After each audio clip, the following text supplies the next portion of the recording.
Hi everyone, I just wanted to jump on board. I just thought I'd go into the deep end. It's been a few weeks since I've done a Facebook Live, but what I'm planning to do is I'm going to start creating a vlog. I've had a couple of weeks of reflection after being COVID, being locked down, doing online classes, and also then starting up face-to-face classes as well. I'm in the process at the moment of packing and sorting all the materials and everything for the next 2 weeks of winter school holiday workshops.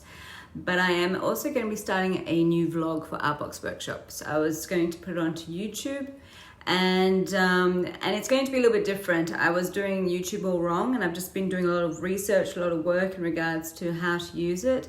And I'm going to be committing myself to once a month a vlog, and it's going to be on YouTube and just explaining the story and what's happened over the last during COVID lockdown, how I was able to hold on to my clientele and also continue with the classes starting back at normal, but also everything else that I learned with having an online classes, and also hi Det.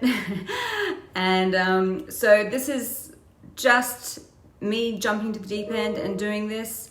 I am committed to doing one vlog a month, and then I'm going to see how it goes from there. But it's just going to be showing the progression. I've got a lot of new ideas and how I want to develop and adapt my business to being both online as well as face-to-face.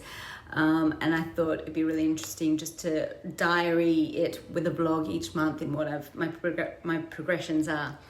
So anyway, that's me, and I'm about to just pack up the car and go over to the studio and start setting up for the winter workshops, which start on Monday. They're all pretty much fully booked.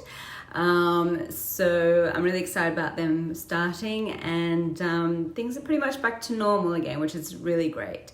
So hello everyone, and hi Det.